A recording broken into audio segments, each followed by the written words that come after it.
Hukum progresif itu adalah hukum di mana sebuah pasal yang resmi berlaku ditinggalkan, tidak diberlakukan karena ingin menciptakan keadilan daripada sekedar menegakkan hukum. Nah itu ya. Kamu bagian dari 16% ya.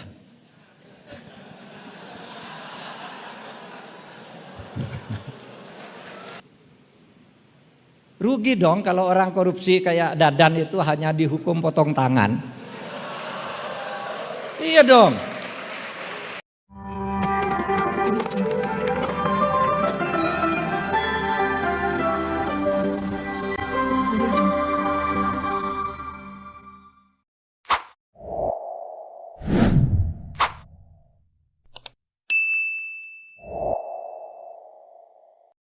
Assalamualaikum warahmatullahi wabarakatuh.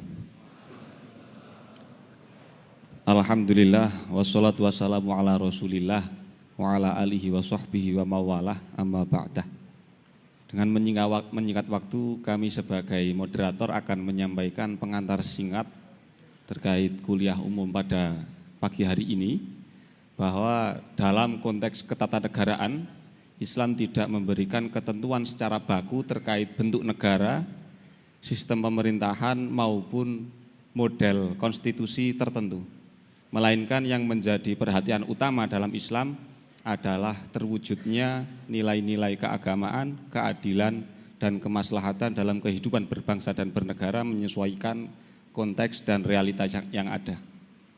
Dalam kerangka ini kita perlu memahami sejarah dan pergulatan para founding father bangsa yang melatar belakangi terbitnya rumusan konstitusi sebuah bangsa. Oleh karena itu, bagi kita sebagai orang yang menekuni kajian fikih kebangsaan sangat tepat sekali jika kita hadir dalam kuliah umum pada pagi hari ini yang bertemakan sejarah intelektual Undang-Undang Dasar 1945, pergulatan gagasan para founding father hingga amandemen konstitusi yang akan dibawakan oleh beliau Profesor Dr. Muhammad Mahfud MD SHSU MIP. Nama lengkap beliau adalah Muhammad Mahfud Mahmudin, lebih dikenal sebagai Mahfud MD, lahir di Sampang 13 Mei 1957. Riwayat pendidikan beliau mendapatkan sarjana hukum UII pada tahun 1983, kemudian Magister Ilmu Hukum UGM pada tahun 1989 dan Doktor Hukum Tata Negara UGM pada tahun 1993. Untuk karir akademik beliau sangat banyak, diantaranya beliau menjadi dosen dalam Universitas Islam Indonesia, IAIN Sunan Kalijaga, dan STIE Widya Wiwaha Yogyakarta. Kemudian beliau juga menduduki sejumlah jabatan penting sebagai Wakil Rektor UII, Direktur Program Pascasarjana UII, dan Rektor Universitas Islam Kadiri. Oleh karenanya kemudian beliau memperoleh gelar profesor dalam bidang ilmu hukum tata negara. Untuk jabatan politik beliau pernah menjabat sebagai Menteri Pertahanan, Menteri Kehakiman dan HAM, anggota DPR RI, Ketua Mahkamah Konstitusi, dan Menteri Koordinator Politik, Hukum, dan Keamanan. Beliau juga banyak menulis buku, diantaranya adalah Politik Hukum di Indonesia, buku Membangun Politik Hukum Menegakkan Konstitusi, Debat Hukum Tata Negara Pasca Amandemen Konstitusi, dan lain sebagainya. Oleh karena itu, untuk menyingkat waktu, marilah kita simak pemaparan beliau yang terhormat Profesor Dr. Muhammad Mahfud MD SHSU MIP. Kepada beliau, waktu dan tempat kami haturkan.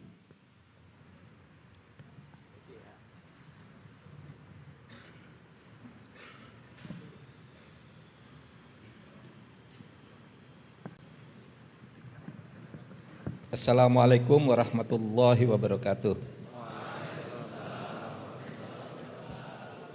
Innal hamdalillah nahmaduhu wa nasta'inuhu wa nastaghfiruh wa na'udzu billahi min syururi anfusina wa min sayyiati a'malina.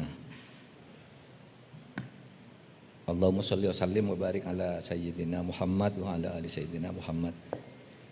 Yang terhormat para pimpinan yang hadir, ada Kiai Haji Muhammad Dahlan Ridwan, pimpinan Ma'had Ali Lirboyo, yang mewakili mudir Kiai Haji Athaillah.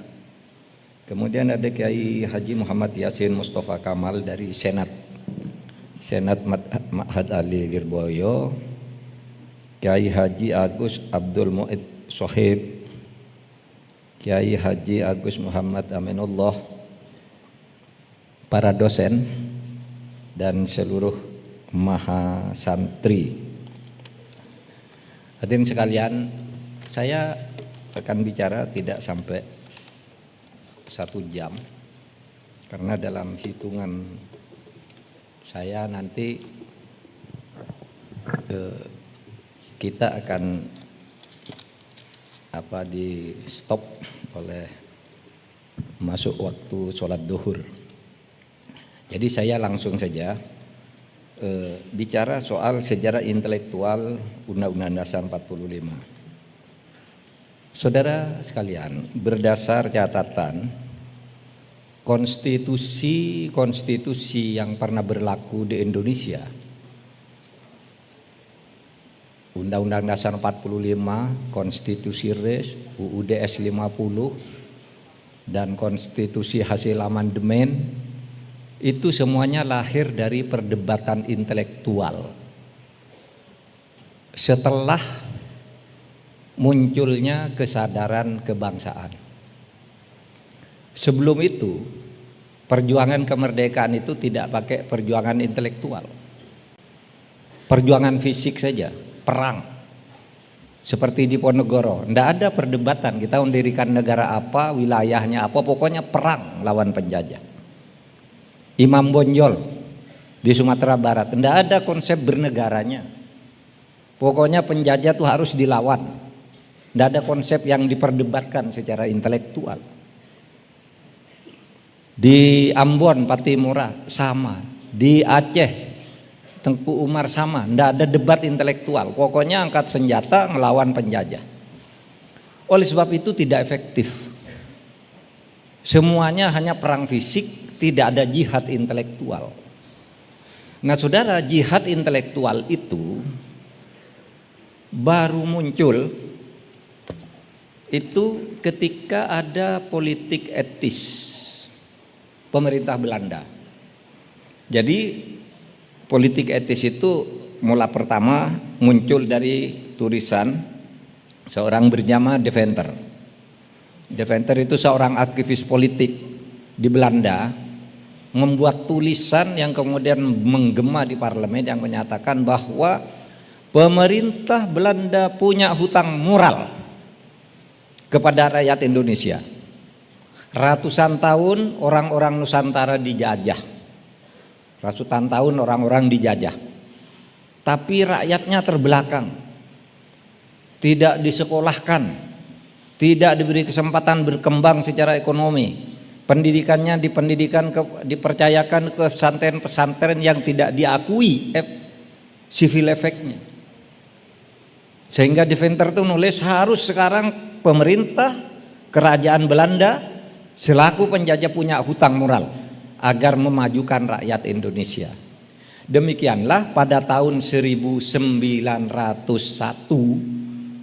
itu pidato dari Ratu Wilhelmina menyatakan pemerintah Belanda bertanggung jawab untuk memajukan rakyat Indonesia. Maka pada waktu itu membentuk sekolah-sekolah. Itu yang disebut politik etis. Jadi membentuk sekolah, kemudian irigasi, perpindahan penduduk, emigrasi dan imigrasi, serta membentuk sekolah-sekolah yang tadinya orang Indonesia itu tidak punya kesempatan sekolah. Nah disitulah beberapa tahun kemudian mulai muncul gerakan nasionalisme. Jadi gerakan nasional itu baru muncul sesudah ada pendidikan yang dibentuk oleh Belanda. Sebelum itu gerakannya jihad biasa, jihad perang. Tapi gerakan intelektual memunculkan kalau kita mau berjuang, kita harus punya konsep. Apa konsep? Konsep negara, konsep konstitusi. Negara apa? Kita berjuang untuk apa? Mendirikan sebuah negara namanya Indonesia. Itulah sebabnya pada tahun 1908 lahir apa yang disebut Budi Utomo. Budi Utomo itu budi utama. Itu satu gerakan untuk memajukan rakyat Indonesia sebagai sebuah bangsa. 20 Mei. Siapa tuh Budi Utomo? Itu dipimpin oleh Cipto Mangunkusumo, Dr. Sutomo Gunawan, orang-orang yang sekolah ini, yang disekolahkan oleh Belanda ini maju sekarang. Sesudah itu lahir generasi Bung Karno, Bung Hatta, Ki Hajar Dewantoro dan sebagainya, yang itu merupakan produk-produk sekolahan yang dididik oleh sekolah-sekolah Belanda itu untuk menggagas mendirikan Indonesia, bukan hanya berperang. Sebelum tahun 1908, perangnya itu perang sporadis. Coba catat, mana yang ada perang kemerdekaan? Tidak ada. Karena mereka tidak punya perdebatan intelektual tentang konsep negara. Nah, saudara sekalian, inilah yang kemudian melahirkan perdebatan. Kita akan merdeka, tahun 1908 ada Sumpah Pemuda, namanya Budi Utomo. Tahun 1928 ada Sumpah Pemuda yang menyatakan kami putra-putri Indonesia bertanah air satu, yaitu Indonesia. Berbangsa satu, bangsa Indonesia. Bahasa satu, bahasa Indonesia. Sebelum itu tidak ada. Bahkan nama Indonesia itu sendiri baru muncul di Jerman itu tahun 1851. Sebelum itu tidak ada kata Indonesia. Baru sesudah ada sekolah ini di Belanda muncul Bung Hatta, Ki Hajar Dewantoro dan sebagainya, berbicara kami orang Indonesia. Kalau dulu orang-orang biasanya disebut kami Jawa. Tapi saat itu sudah muncul kata Indonesia yang meliputi gugusan Nusantara. Nusantara itu artinya apa tuh? Nusa Antara. Gugusan pulau-pulau yang dipisah oleh laut yang jumlahnya berapa? Jumlahnya 17.508 pulau. Kami orang Indonesia yang hidup di Hindia Belanda di dalam gugusan Nusa Antara. Bersumpah bersatu. Lalu perdebatannya apa? Loh, kalau kita mau merdeka, terus negara macam apa? Negara macam apa yang didirikan? Saudara, sebelum muncul perdebatan tentang negara Indonesia, negara Islam, kemudian ada negara Jawa. Dulu ada pertentangan di awal-awal perjuangan kemerdekaan itu, ada namanya majalah Jawi Hisworo. Jawi Hisworo itu ingin mendirikan negara Indonesia itu Jawa, yang lain bukan. Pokoknya Jawi Hisworo. Di Sumatera muncul namanya Negeri Muslim. Sana mau mendirikan negara Islam, sini mau mendirikan negara Jawa. Terus terjadi perdebatan. Lah, kita ini kan satu. Kenapa mau mendirikan negara Jawa? Kenapa mau mendirikan negara Muslim? Mari dong dirikan bersama sebuah negara namanya Indonesia. Oke. Muncul Sumpah Pemuda. Kita Indonesia. Bukan Jawa, bukan Islam, bukan Sumatera, bukan Silebes dan sebagainya. Tapi Indonesia. Ayo Indonesia sekarang. Nah, kalau mau mendirikan Indonesia, ini udah masuk ke perdebatan akademik. Negaranya negara bentuk apa? Ada yang usul pakai konstitusi dong. Terus negaranya apa? Republik apa kerajaan? Debat lagi, perdebatan tuh terjadi, dan perdebatan yang paling tajam yang kemudian berujung masuk ke dalam perdebatan resmi pembentuk Undang-Undang Dasar itu adalah perdebatan tentang negara nasional dan negara Islam. Catat ini. Jadi pada waktu itu orang Islam, tokoh-tokohnya yang pandai-pandai itu ingin mendirikan negara Islam. Bukan negara sekuler, tapi ada orang Islam yang lain yang juga hebat. Kalau negara Islam itu siapa sih yang ingin mendirikan?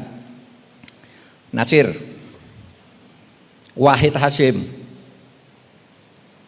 Hasyim Asy'ari, Bagus Hadikusumo, Kahar Muzakir, Agus Salim itu ingin negara Islam.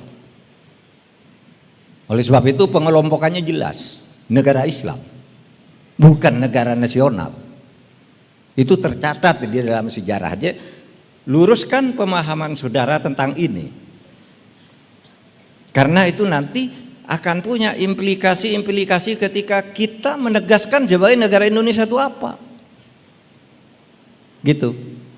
Nah, pada tahun 1938, sesudah 10 tahun sesudah Sumpah Pemuda, tiba-tiba Bung Karno itu menulis di sebuah media, tulisannya itu, kalau Indonesia merdeka besok harus menjadi negara sekuler seperti negara Turki yang dibangun oleh Kemal Atatürk.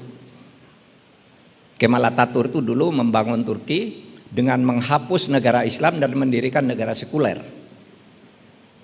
Karena negara Islam dalam pengalaman Turki itu menjadi negara yang tidak efektif, sewenang-wenang, penuh pelanggaran, sehingga pada saat terakhir 3 Pasha, pangeran-pangeran yang seharusnya berkuasa di Turki itu menjual Turki ke negara lain dengan lari.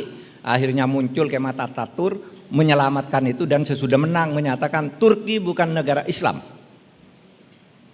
Turki adalah negara sekuler, di mana urusan agama itu urusan pribadi, sedangkan negara itu negara, punya entitasnya sendiri. Nah, sejak itu Turki maju menjadi negara sekuler. Nah, itulah sebabnya Turki kapan tuh menjadi negara sekuler? Tahun 1924. Penjajahnya diusir, penguasanya diusir. Itu Sultan Mehmed II itu sampai lari di pengasingan. Orang yang paling kaya saat itu sebagai sultan lari ke luar negeri, meninggal di luar negeri dalam keadaan banyak utang. Pinjam cari makanan ke toko-toko dan sebagainya, sehingga ketika meninggal tuh orang-orang Italia itu minta agar ini Sultan Mehmed II itu jangan dikubur sebelum hutangnya lunas. Jadi orang paling hebat, khalifah, penguasa 3 benua, pada akhirnya meninggal di pengasingan, diusir oleh bangsanya sendiri karena negara itu sudah rusak di bawah kekhilafahan. Dan sesudah itu Turki maju. Nah, ketika Turki maju inilah Bung Karno hadir. Indonesia muncul sebagai alternatif. Nah, Bung Karno bilang kita harus negara sekuler seperti Turki. Itu orang paling hebat tuh Kemal Atatürk. Kata Turki. Muncul pembelaan atau perlawanan dari seorang bernama Mukhlis. Mukhlis itu adalah Nasir, Muhammad Nasir, ketua Masyumi yang kemudian pernah menjadi Perdana Menteri. Kata Nasir, kalau Indonesia mau merdeka harus negara Islam. Kenapa negara Islam? Nah, 87% orang Indonesia itu Islam. Masa mau negara sekuler? Kalau mau demokrasi, ayo dong bangun Islam sesuai dengan jumlah yang banyak. Terjadi perdebatan. Bung Karno bilang, saya juga Islam. Hatta juga Islam. Yamin Islam, ini semua Islam nih, tapi tidak mau negara Islam. Karena negara dan agama itu harus dipisah. Ini udah masuk ke perdebatan intelektual. Negara dan agama harus dipisah. Coba lihat tuh, negara-negara Islam yang pakai nama Islam semuanya mundur, semuanya hancur. Karena apa? Karena Islam selalu dijadikan alat untuk menindas. Kalau oleh rakyat Islam selalu dijadikan alat untuk melawan pemerintahnya. Maka kata Bung Karno, udah pakai negara sekuler aja. Agama itu tumbuh bagus kalau tidak diikut sertakan dalam negara. Negara akan tumbuh bagus kalau tidak diganggu oleh agama. Intelektual. Ini tahun 38. Saudara, perdebatannya berlangsung terus nih, berlangsung terus sampai pada tahun 45 pemerintah Jepang membentuk MASUME, Majelis Syuro Muslimin Indonesia. Majelis Syuro Muslimin Indonesia itu bukan partai pada waktu itu. Majelis Syuro Muslimin Indonesia itu adalah konfederasi ormas Islam, ada Muhammadiyah, NU, PSII, PUI, dan bergabung di situ namanya MASUME, Majelis Syuro Indonesia, Majelis Syuro Muslimin Indonesia, yang dulu namanya di zaman Belanda itu namanya MIAI, Majelis Islam A'la Indonesia. Zaman Belanda, di zaman Bung Karno, di zaman Jepang menjadi MASUME. Nah, MASUME ini kemudian berjuang terus di bidang pendidikan. Di bidang pendidikan MASUME itu pada bulan Februari tahun 45 mendirikan apa? Sekolah Tinggi Islam yang dipimpin oleh Kiai Hasyim Asy'ari. Nah, Sekolah Tinggi Islam itu sekarang adalah Universitas Islam Indonesia di Yogyakarta, itu sekolah tinggi Islam yang didirikan oleh Kiai Hasyim Asy'ari dengan melibatkan NU, Muhammadiyah, PUI, pesantren Gontrong, pesantren mana ikut di situ semua. Itu bulan Februari tahun 45 dideklarasikan, bulan Juli sebelum merdeka sekolah ini diresmikan. Sampai sekarang ada sekolahnya. Itu maksudnya apa? Untuk mencetak kader bangsa yang mengisi Indonesia. Nah, sementara itu pada bulan Maret tahun 45, pemerintah Jepang membentuk namanya BPUPKI, Badan Penyelidik Usaha Persiapan Kemerdekaan Indonesia. Apa tugasnya? BPUPKI itu kata Jepang, engkau akan merdeka. Saya berikan kemerdekaan secepatnya, oleh sebab itu kalau kamu merdeka segera buat konstitusi. Konstitusi macam apa yang mau kamu pakai kalau kamu merdeka? Buat sekarang.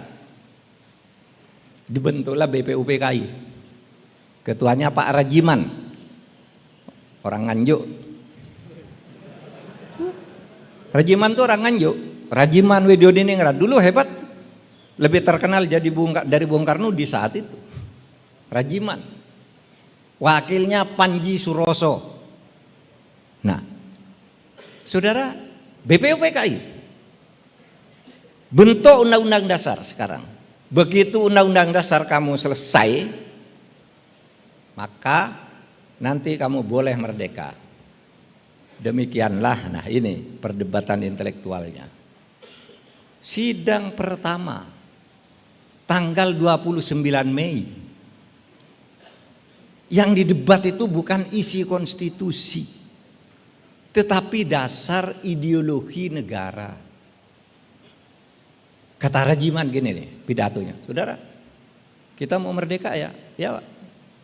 Nah, kalau membuat konstitusi itu kan gampang. Mau bikin sistem mata, menterinya seperti apa, masa jabatannya apa, parlementer itu gampang. Tapi sekarang kita harus bicara dulu, dasar negara kita ini apa? Nah, disitulah muncul perdebatan. Perdebatannya apa? Perdebatannya itu yang orang-orang nasionalis sekuler yang dipelopor oleh Bung Karno itu, kita harus mendirikan negara sekuler. Tidak boleh agama ikut-ikut dalam urusan negara.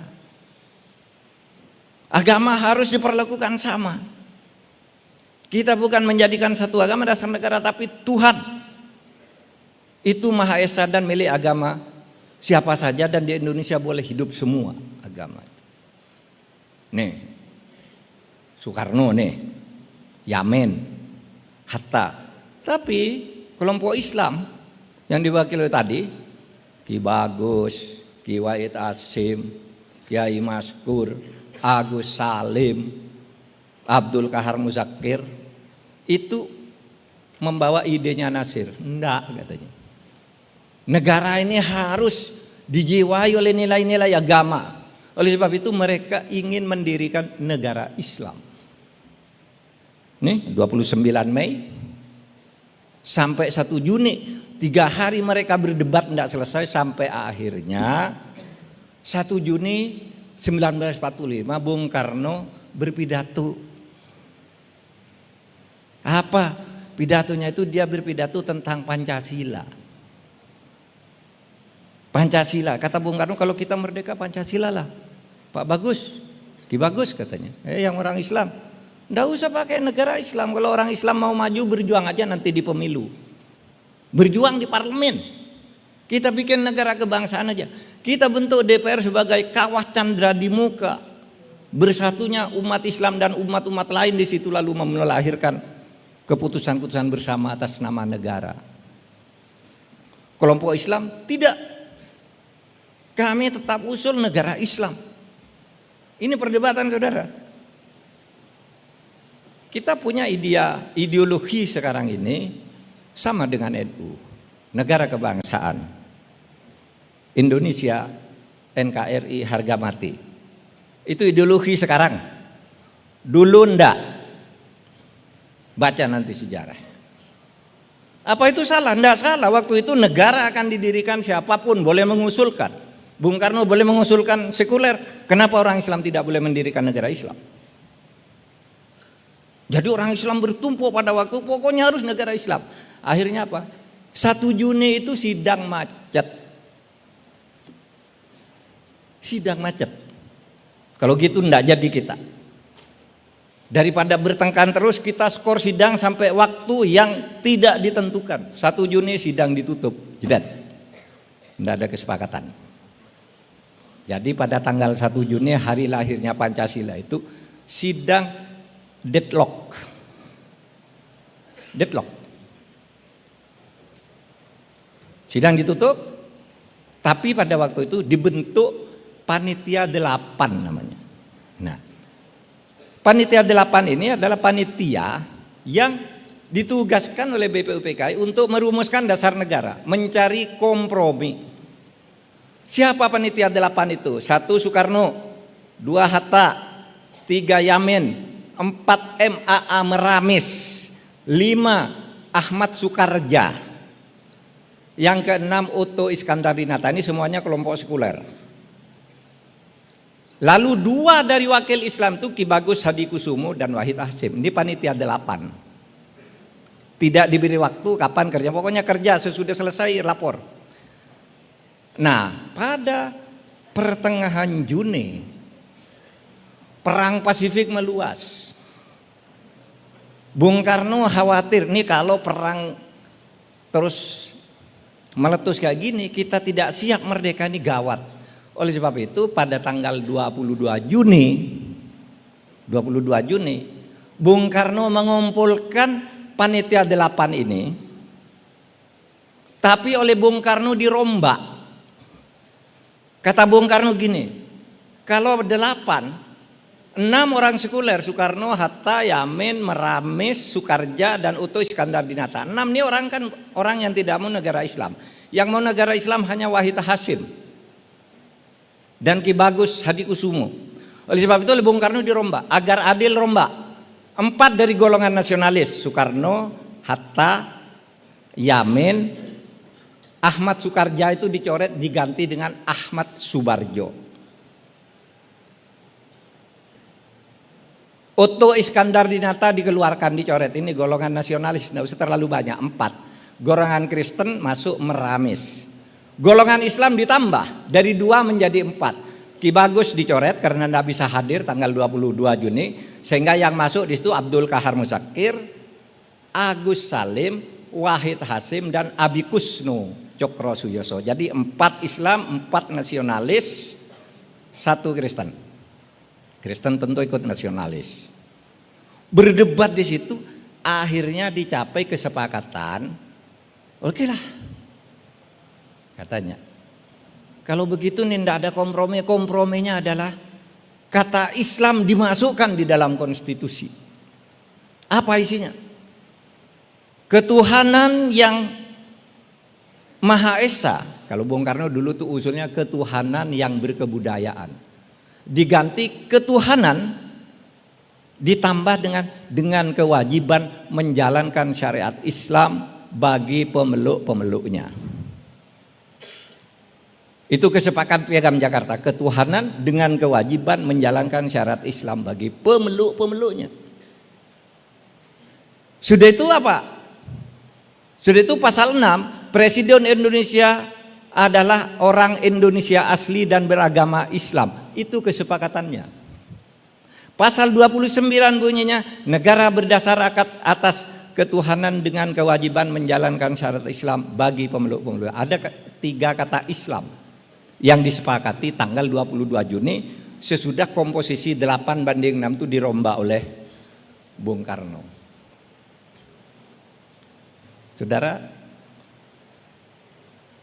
saya sedikit nyimpang.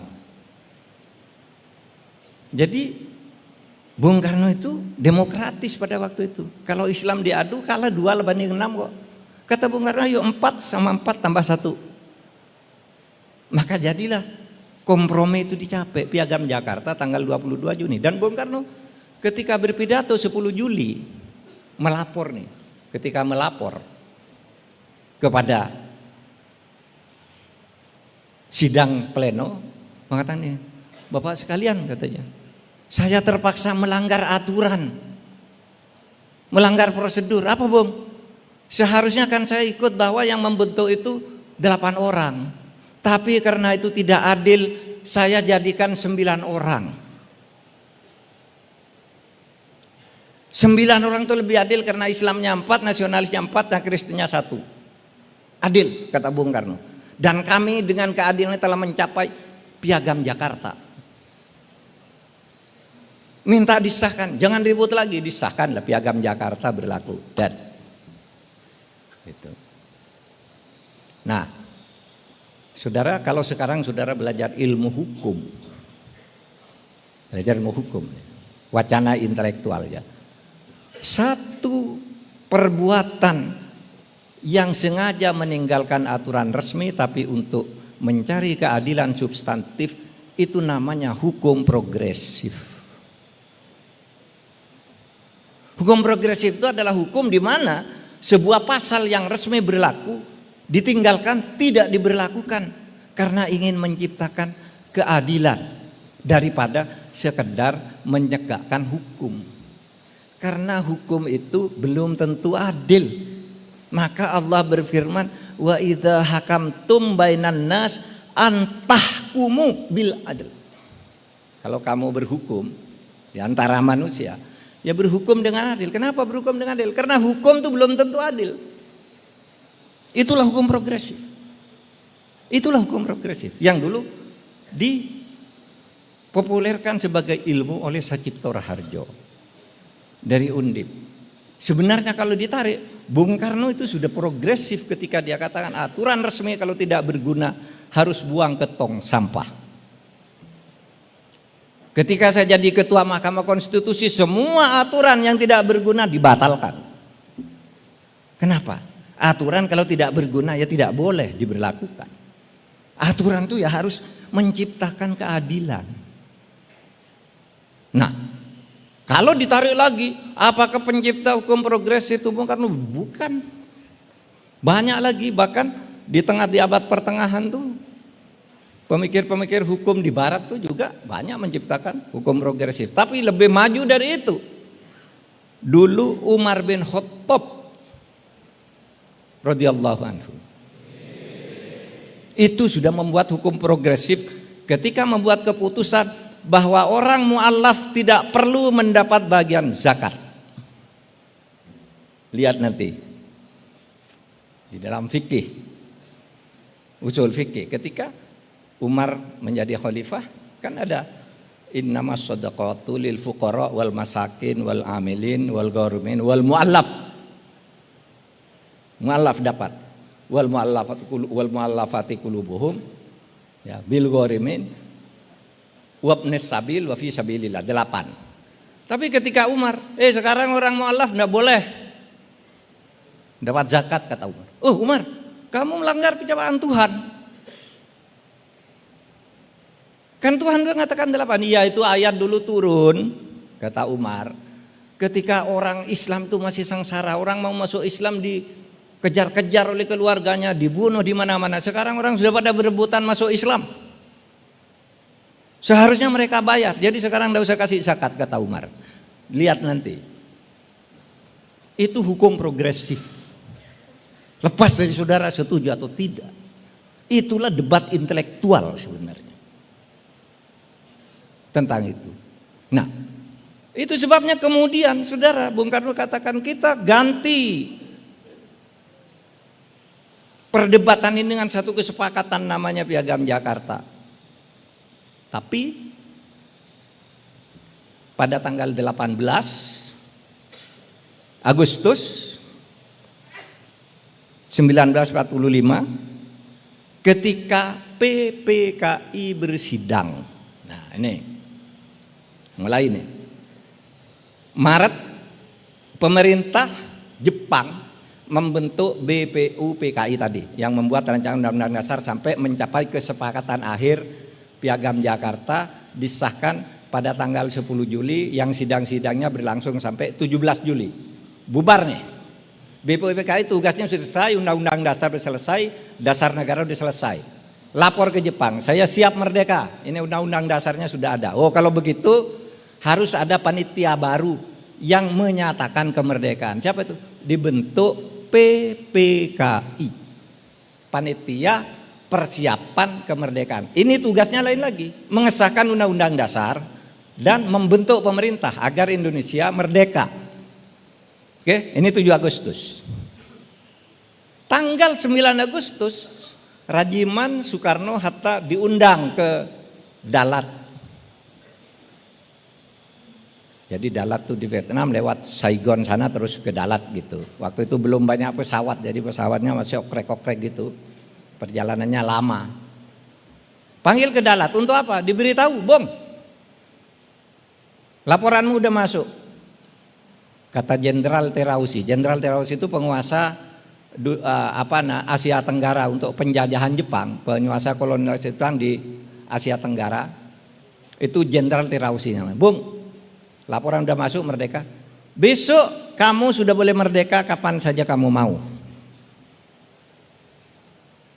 Kaisar Tenno-Haika dari Jepang mengizinkan kamu merdeka kapan saja. Lalu berdebatlah mereka. Kalau gitu kami akan merdeka sekitar tanggal 22 atau 24 Agustus. 22 atau 23 atau 24 Agustus. Jadi masuk akal lah mempersiapkan 10 hari kemerdekaan. Disepakati tanggal 22 merdeka. Tapi begitu mendarat di Jakarta, Bung Karno ini dikerubuti oleh anak-anak muda yang dipimpin oleh Sukarni, Wikana, dan macam-macam. Dikerubuti, dicegat, Bung harus merdeka hari ini. Nggak usah nunggu tanggal 22. Nggak bisa, kata Bung Karno. Kenapa? Karena saya sudah berjanji ke pemerintah Jepang tanggal 22 dan itu harus disahkan oleh PPKI. Panitia Persiapan Kemerdekaan tuh loh yang harus ngesahkan dulu. Wah, Bung Karno pokoknya harus merdeka sekarang, kata anak-anak muda. Nggak bisa, kata Bung Karno. Kenapa? Kamu kok buru-buru merdeka? Gini loh. Nah ini pintar anak muda nih, sudah masuk ke wacana intelektual tuh. Bung, menurut konvensi Liga Bangsa-Bangsa, menurut konvensi Liga Bangsa-Bangsa tahun 1933, negara yang kalah perang harus mengembalikan negara jajahannya ke penjajah sebelumnya. Jadi kalau Jepang hari ini kalah perang, itu enggak boleh memerdekakan ini terus. Kembalikan ke Belanda dulu, baru diurus dengan Belanda kemerdekaannya. Bung Karno enggak bisa merdeka, kata Bung Karno dan Bung Hatta. Saya pemimpin, sudah bicara di depan Jenderal Terauchi dan saya berjanji akan merdeka tanggal 22 sesudah rapat PPKI. Akhirnya tanggal 15 malam Bung Karno didesak, Bung Karno harus proklamasi malam ini. Kalau tidak, Bung Karno bukan bagian dari kami. Bung Karno bilang, anak muda kamu, nih ayo ke sudut sana nih, potong nih leher saya. Besok kamu berjuang, bunuh saya malam ini. Kalau saya disuruh melanggar janji. Pemuda itu pada pergi, tapi besoknya pagi Bung Karno diculik.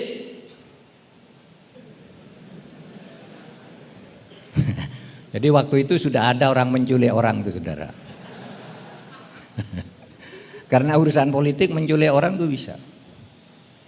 Bung Karno diculik sama Bung Hatta nih. Habis sahur, tahu-tahu sudah ada jeep dipimpin oleh Sukarni. Ayo, Wikana ayo.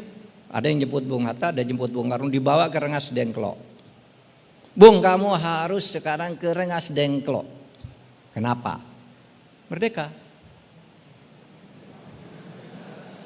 Jakarta ini akan kami bakar hari ini. Bung Karno harus kita selamatkan dan Bung Hatta. Sudah kamu merdeka sendiri, enggak bisa Bung.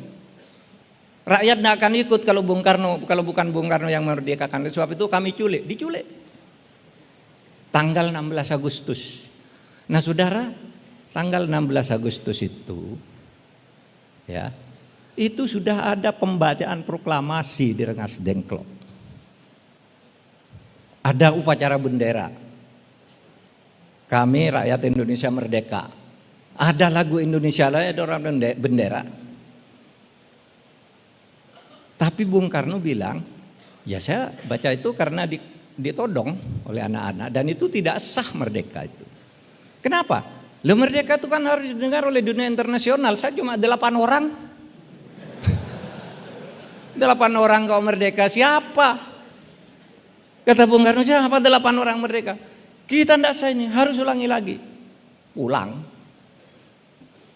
ke Jakarta. Makanya ini ada yang dari Madura enggak nih? Kalau orang Madura tuh nyanyi lagu 17 Agustus tuh 16 Agustus, saudara. Karena bunyinya 16 Agustus tahun 45. Besoknya hari kemerdekaan kita, gitu besoknya. Bukan itulah, kata itulah itu ganti besoknya, katanya, tanggal 16. Nah, oke, tanggal 16 malam Bung Karno, ayo kumpul PPKI sekarang di Hotel Desides, gabung. Habis itu apa? Kita proklamasi kemerdekaan. Anak-anak muda ini benar-benar, kata Bung Karno. Lalu dia datang ke Jenderal Nishimura, penguasa di wilayah Batavia sana. Penguasa kedua untuk Hindia Belanda, tapi dia berkedudukan di Jakarta, di Batavia namanya. Datang Nishimura, saya mau merdeka. Nggak bisa, kata Nishimura. Kenapa?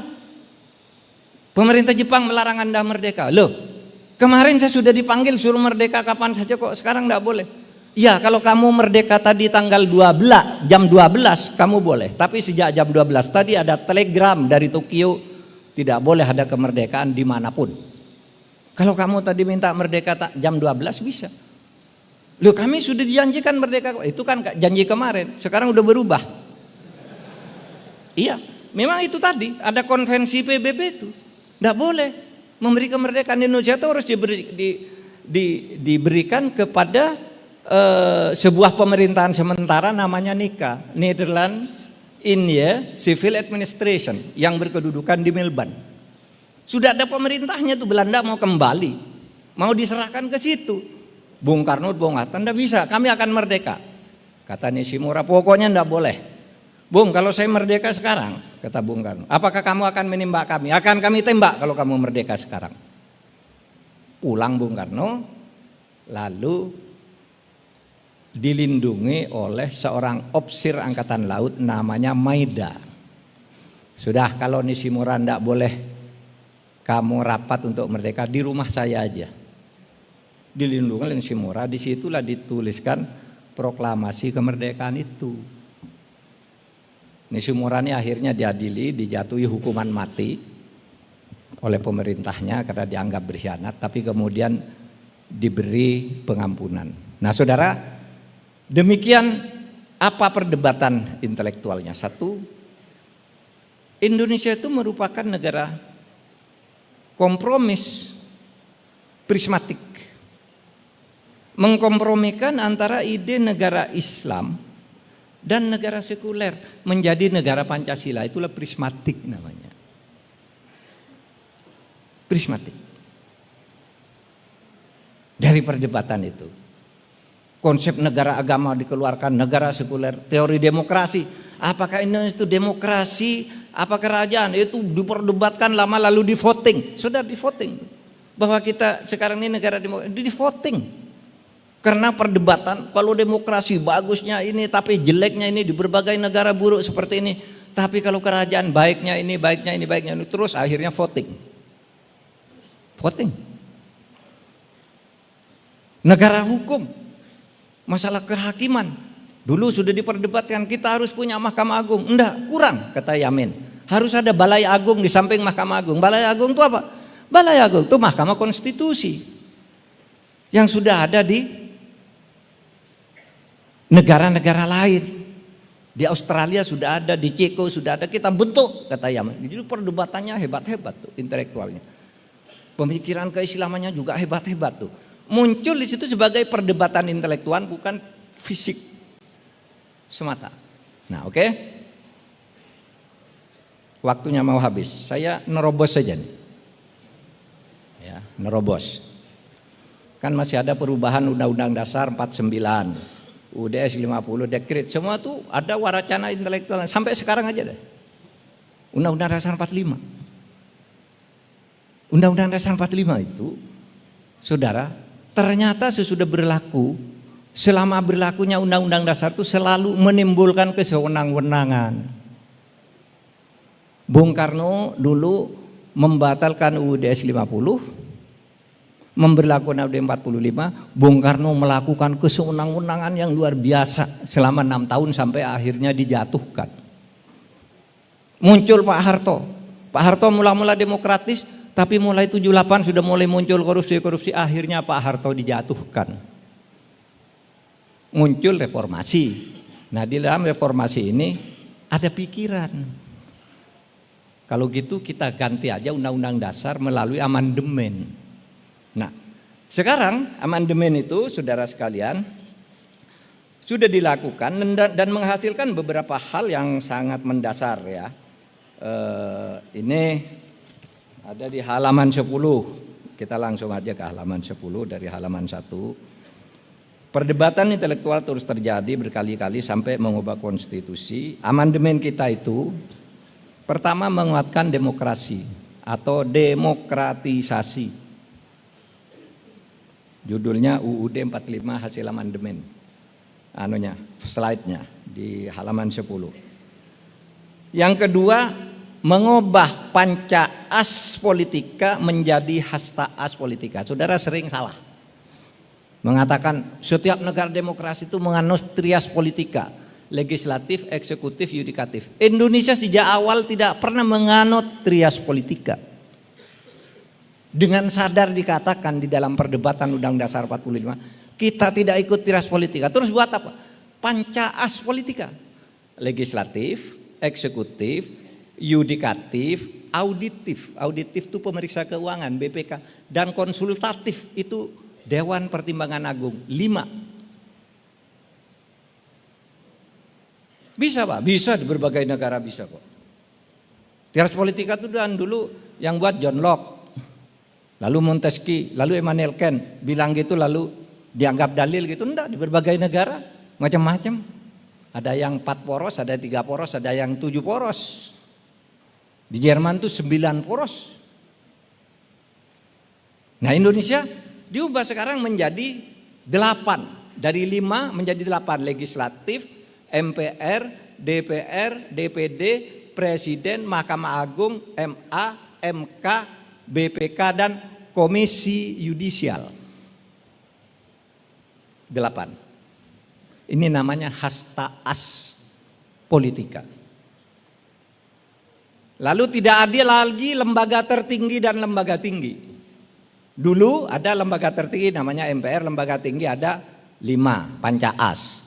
Sekarang MPR diturunkan, ditambah 1 badan lagi, namanya DPD, ditambah 1 badan lagi, namanya Mahkamah Konstitusi, ditambah 1 badan lagi, namanya Komisi Yudisial. Itu Sekarang sebutannya lembaga negara utama. Bukan lembaga tinggi, salah.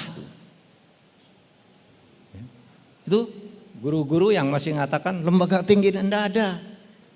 Sudah diubah nih sejak tahun 2002. Lembaga tinggi negara itu kan dulu zaman Orde Baru.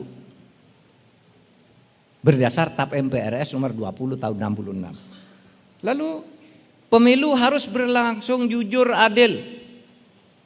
Luber jurdil, langsung umum, bebas, rahasia, jujur dan adil. Dibentuk Komisi Pemilihan Umum yang bukan diselenggarakan oleh pemerintah. Itu hasil amandemen. TNI dan Polri dipisah. Ya. Pancasila dan NKRI tidak bisa diubah. Nah saudara, inilah komitmen kita. Jadi komitmen kita bahwa kita cinta tanah air tuh yalal waton kubul waton minal iman dan seterusnya. Itu di Aceh tuh ada juga tuh lagu seperti yalal waton ini tentang nasionalisme. Bunyinya gini, ya abna ana jinsana Indonesia kum min naumikum wandur ila watanikum. Hai anak-anakku, bangsa kita ini bangsa Indonesia. Bangun dari tidurmu, bela negaramu. Itu nasionalisme sama. Ya lal waton kan sama aja. Kalimat cuma bahasanya beda. Disambung situ. Watoni anta abunli salithun min abawaini. Wahai tanah airku, engkau adalah orang tuaku, ayahku. Salithun min abawa ini, yaitu orang tua yang ketiga sesudah ayah dan ibuku. Kalau Madura itu bapak, ibu, guru dulu, baru negara. Bapak, ibu, guru, rato itu Madura. Kalau Aceh enggak, bapak, ibu, tanah air. Watoni anta abun li salithun min abawani watoni anta hayati wa muna nafsi wa aini. Itu sudah ada di Aceh pada tahun 1930 sesudah kalah perang dengan Belanda. Sesudah Cut Nyak Den dan Teguh Umar dibunuh, diasingkan di rakyat Aceh. Ayo anak-anakku, engkau tuh Indonesia, bukan lagi Aceh. Karena apa saudara? Waktu itu sudah ada Sumpah Pemuda di Jawa. 1930 orang Aceh dengar, tuh di Jawa ada Sumpah Pemuda, kita ikut Indonesia aja, jangan ikut Belanda Pukimak itu katanya.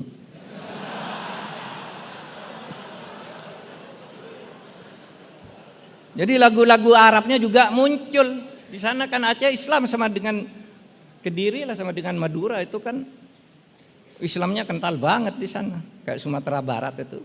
Istilah-istilah Arab dimunculkan dalam bentuk lagu-lagu dan syair lokal, itu bagus sekali dan punya nilai jangka panjang. Nah, saudara sekalian, oleh sebab itu mari kita jaga negara ini sebagai mitsaqon ghalidho. Kata Majelis Ulama dan NU, pada umumnya NU di Majelis Ulama, Indonesia ini adalah darul mitsaq. Negara lahir karena kesepakatan, dan kesepakatan itu tidak bisa dikhianati kecuali dibuat kesepakatan baru. Indonesia adalah darul mitsaq, darul ahdi wasyahadah kata orang Muhammadiyah. Sama artinya. Kesepakatan dan kerjasama dan persaksian bahwa kita bersatu di dalam keberbedaan untuk membangun Indonesia, sehingga Islam yang kita kembangkan sekarang ini setelah melalui perdebatan intelektual yang panjang, masih ada antagonisme tuh Islam dan negara tuh masih terjadi loh. Indonesia merdeka masih ada yang tidak mau negara Pancasila, timbul pemberontakan di Jawa Barat, di Maluku Selatan, di Sumatera Barat, pemberontakan ngelawan, tidak mau Pancasila. Lalu pemilu 55 muncul kelompok partai nasionalis yang ingin dasar negara Pancasila, ada partai-partai Islam yang ingin negara Islam. Di sini ada Masyumi, NU, PSI bergabung sini. sampai pemilu 55. Tahun 73 sudah tidak ada pertentangan dua kubu. Kemudian karena difusi kemudian oleh Pak Harto, tapi pada waktu itu NU masih tampil sebagai wakil umat Islam. Kiai Wahid Hasyim itu menjadi tokoh. Kiai Yusuf Hasyim ketika demo habis-habisan untuk memberlakukan hukum Islam di dalam undang-undang hukum perkawinan. Baru sesudah generasi Gus Dur mulai cair bahwa perbedaan itu adalah fitrah. Nabi Muhammad itu tidak pernah mendirikan negara Islam. Ini sudah adzan, dihentikan ya. Ini sudah adzan. Tutup.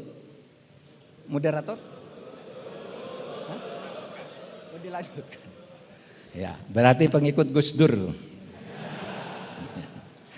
Gus Dur tuh kalau ceramah ada orang adzan, itu terus ceramah. Gus Dur kan orang Islam, kok ada orang adzan masih terus ceramah katanya. Adzan itu hanya wajib dijawab oleh sebagian orang. Tapi kalau kuliah mendengarkan ilmu, kamu wajib sebenarnya dengarkan saya, kata gitu.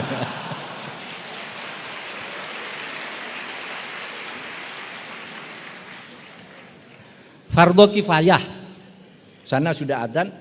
Kalau didengarkan adzan dituruti, kalau di kota sudah selesai sana, sini baru mulai, sini selesai mulai lagi, terus kapan kuliahnya?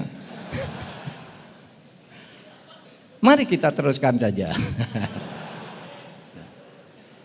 Saudara sekalian, itulah perjalanan negara kita. Ya. Jadi Indonesia itu konsepnya jelas sebagai negara kebangsaan itu adalah sesudah tahun 80-an. Sebelum itu ya Pancasila betul, tetapi itu formal. Bahkan ketika ada asas tunggal terjadi korban jiwa karena orang Islam melawan.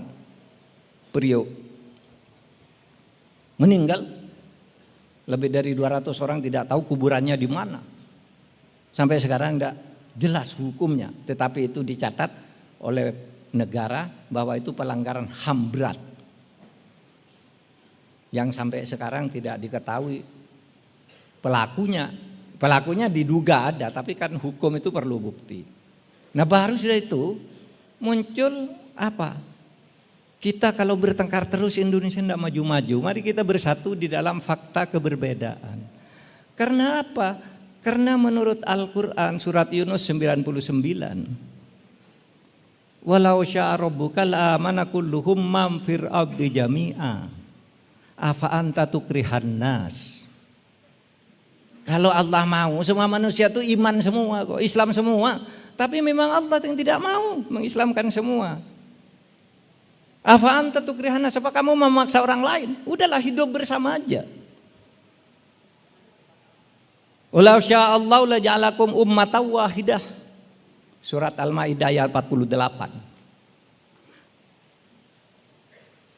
Walakin liyabluwakum fima atakum. Kalau saya mau semua kamu umatnya sama lah, Islam semua, Jawa semua, Cina semua bisa kalau Allah mau. Walakin liyabluwakum fima atakum. Tapi sengaja saya menciptakan kamu berbeda untuk menguji apakah kamu dengan berbeda itu masih berlomba-lomba untuk berbuat baik. Fastabiqul khairat katanya. Nah saudara, oleh sebab itu mari kita bangun negara ini sebagai negara kebangsaan. Negara berdasar Pancasila itu menampung semua aspek kebaikan dari berbagai keinginan manusia yang baik. Dipertemukan di dalam Pancasila lalu muncul sebagai prismatika.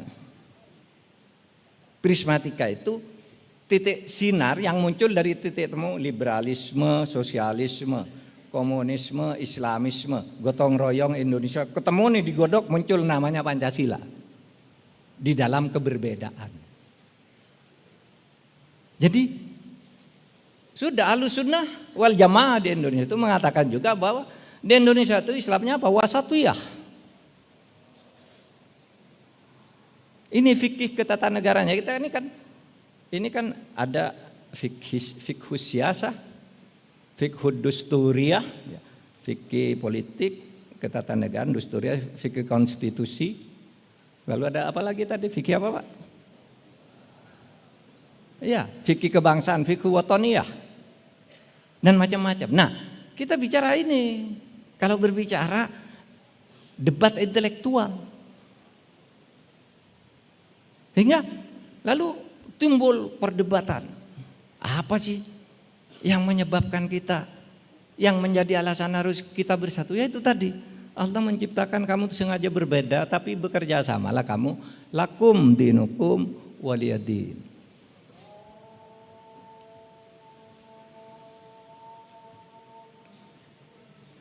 Kalau ini keras.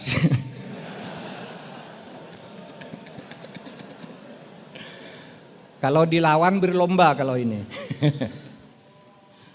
Tapi itu ya, saya akhiri saja, nanti kalau mau dialog silahkan. Kalau mau ada yang tanya, merespons gitu. Cuma saya ingin sampaikan bahwa Nabi Muhammad itu ketika mendirikan negara itu bukan mendirikan negara Islam. Mendirikan negara gitu saja. Namanya negara kosmopolit. Ya, oleh sebab itu piagam atau proklamasinya itu hadza kitab min Muhammadin sallallahu alaihi wasallam. Inilah proklamasi kemerdekaan. Kitab itu ketetapan, proklamasi, keputusan. Inilah ketetapan, proklamasi dari Nabi Muhammad sallallahu. Bainal muslimin wal mu'minin wa Quraisyin wa Yathrib wa man tabi'ahum, antara orang muslim, orang mukmin, orang Yathrib nih Madinah, dan orang Quraisy yang datang ke sini, dan puak-puak di seluruh Madinah ini, falahiqo bihim, menyatakan bersatu, merdeka. Itu kan sama kan dengan proklamasi kemerdekaan. Kami bangsa Indonesia, hadza kitab Indonesia, bainal Indonesiin, Al-Jawi, Sumatera, apa itu, falahiqo bihim, bersatu, wajahada ma'hum, dan berjuang bersama-sama. Itu artinya hal-hal yang mengenai pemindahan kekuasaan dilakukan dengan cara saksama dan dalam tempo yang sesingkat-singkatnya. Jadi proklamasi itu terjemahan dari Piagam Madinah sebenarnya, tapi di bahasa Indonesia kan, sebagai negara kosmopolit. Saya kira itu dari saya kembalikan ke moderator. Assalamualaikum warahmatullahi wabarakatuh.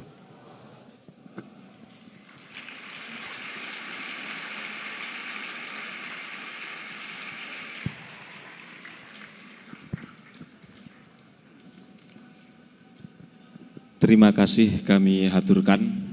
Dari pemaparan beliau mulai awal hingga akhir, terdapat kesimpulan yang singkat bahwa Konstitusi Indonesia itu lahir dari perdebatan intelektual terkait dasar negara, terkait bentuk negara yang tertuang dalam BPUPKI, dalam Panitia 9, kemudian dalam PPKI yang melahirkan UUD 1945 dan Pancasila sebagai hasil kompromi dengan prismatika berbasis gotong royong. Kemudian dari ide bahwa Indonesia itu merupakan negara kesepakatan, maka kesepakatan tersebut tidak boleh dikhianati kecuali dengan kesepakatan yang baru, maka melahirkan amandemen UUD 1945. Demikian kesimpulan singkat dari pemaparan beliau mulai awal hingga akhir. Apabila ada pertanyaan yang ingin diaturkan kepada beliau, kami tampung 3 pertanyaan. Kepada yang mau bertanya, angkat tangan. Kami tunjuk 3 penanya, dari yang 1, 2, dan yang paling belakang 3. Monggo. Persiapan yang bertanya maju ke depan, sebutkan nama, semester berapa, dan asal dari mana. Assalamualaikum warahmatullahi wabarakatuh. Yang kami hormati dan kami muliakan para masyaikh, para pimpinan madrasah, para pimpinan Mahad Ali, Dewan Dosen, dan juga yang kami hormati dan kami muliakan Bapak Profesor Dr. Muhammad Mahfud MD. Khususnya kepada beliau saya minta doanya agar kita semuanya itu husnul khotimah, bisa lulus Lirboyo. Saya bernama Muhammad Nurul Saleh Suryaja Nagara, bisa dipanggil Soleh atau Surya. Berasal dari ujungnya Madura, yaitu Kuningan, Jawa Barat. Ya, ujung kan, ujung. Mungkin mohon maaf, mungkin bisa langsung mengarah pada Ya. pertanyaan.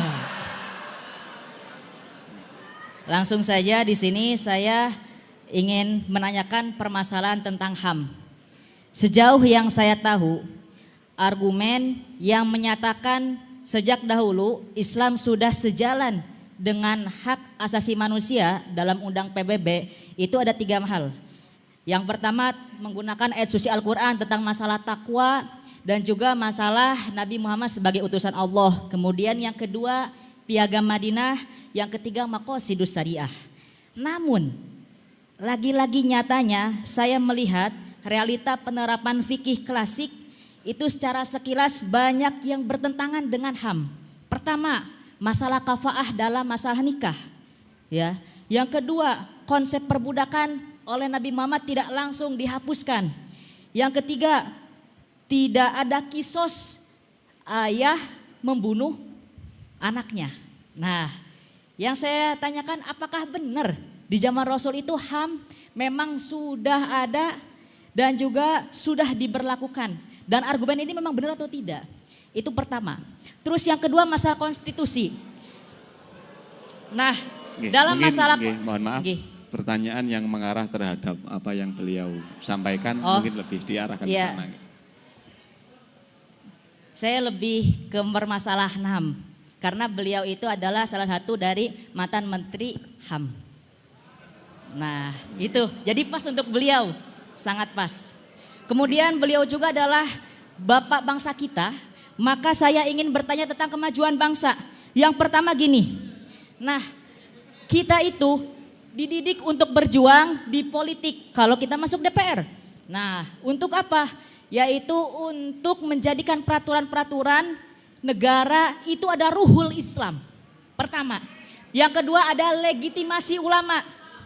Cuman yang saya tanyakan di sini, apakah benar legitimasi ulama, memperkuat legitimasi ulama dan juga menjadikan hukum-hukum itu ruh Islam bisa memajukan bangsa ini? Gitu. Baik, terima kasih. Kami simpulkan kerucutan kepada pertanyaan terkait kesesuaian antara HAM dengan hukum Islam. Sekian, mohon maaf kepanjangan. Assalamualaikum warahmatullahi wabarakatuh. Waalaikumsalam warahmatullahi wabarakatuh. Kemudian penanya kedua, langsung saja ke pertanyaan. Assalamualaikum warahmatullahi wabarakatuh. Perkenalkan, nama saya Igroki Lubab Ahmad dari Universitas Mat Ali Lirboyo, Fakultas Fikih wa Usuluhu dan Fikih Kebangsaan. Sebentar Prof, sebenarnya saya ingin mengatakan sedikit kata untuk jenengan. Karena jujur saya itu adalah penggemar jenengan karena pemilu kemarin saya mencoblos jenengan.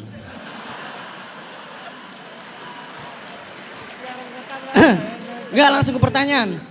Maaf Prof, sampai kapankah negara kita ini Indonesia memakai konsep negara kesatuan, bukan federal?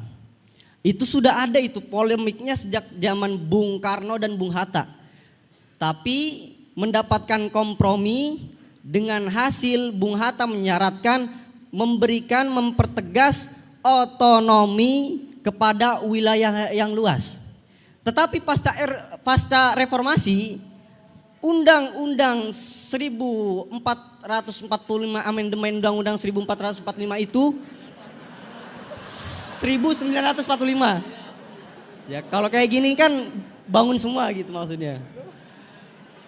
Sejak pasca reformasi, amandemen Undang-Undang 1945 itu tidak mengubah sistem negaranya, akan tapi menegakkan otonomi secara tegas terhadap wilayah yang luas. Tetapi faktanya Faktanya selama Orde Baru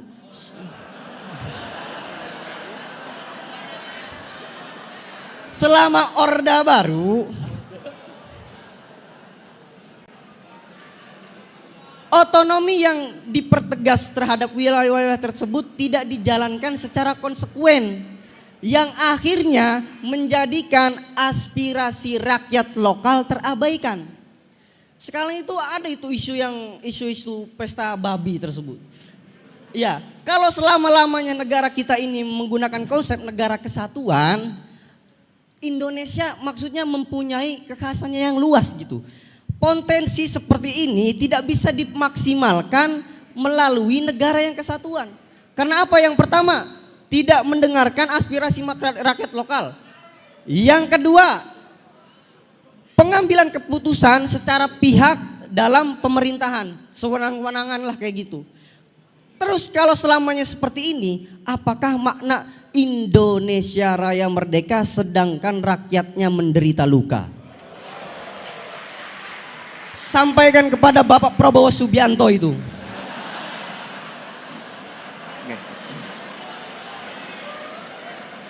Udah, mungkin cukup itu yang bisa saya sampaikan. Prof, izin saya ngefan banget sama jenengan.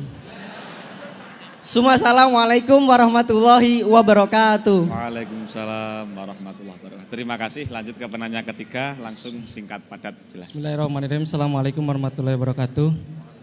Perkenalkan, nama saya Sarul Fauzan dari semester 56. Begini Prof, ini sebenarnya pertanyaan waktu perdebatan di kelas. Jadi setelah Bung Karno membahas, kami kaji ulang pembahasan yang sudah dikaji oleh Bung Karno dan teman-temannya.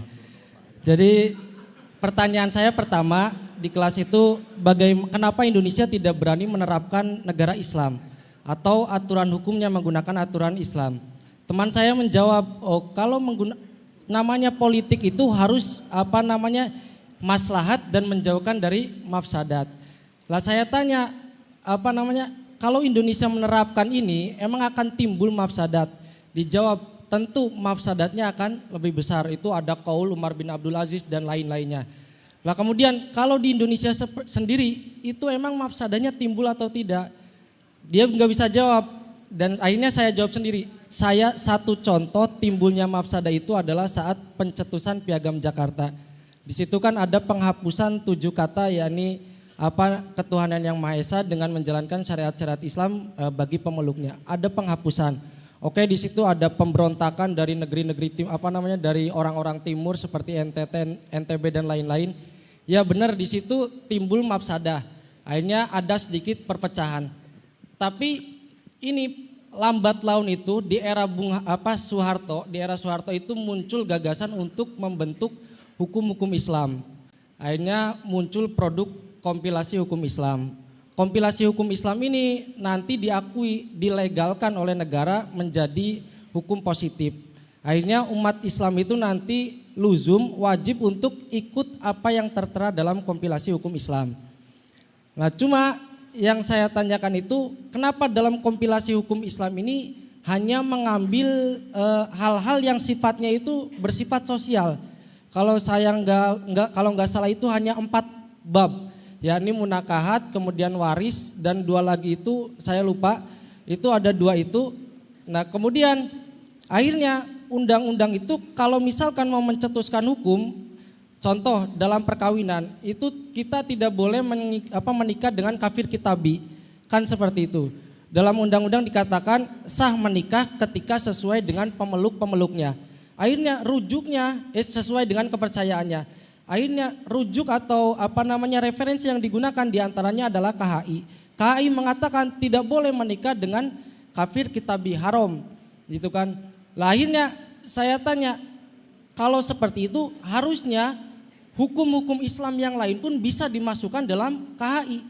Artinya ada aturan-aturan khusus bagi orang Islam yang memang harus dijalankan di bawah hukum tata negara undang-undang. Gitu. Contoh misalkan Indonesia. Ya. Akhirnya yang saya tanyakan, kenapa yang diakui itu hanya 4? Seolah-olah Indonesia madhab Islamnya itu tatabu rukhos, ambil yang ringan-ringan saja. kenapa tidak diatur juga hukum perzinahan dan lain-lain dalam KHI seperti itu? Ya, sekian dari kami. Assalamualaikum warahmatullahi wabarakatuh. Baik, Waalaikumsalam warahmatullahi wabarakatuh. Terima kasih. Kemudian kami haturkan kepada yang terhormat Bapak Profesor Mahfud MD. Ini ada 3 pertanyaan. Yang pertama, ini ingin bertanya kepada panjenengan terkait kesesuaian antara HAM dengan hukum Islam. Yang kedua terkait relevansi konsep negara kesatuan ini sampai kapan, mengingat realita yang ada pada era Orde Baru khususnya.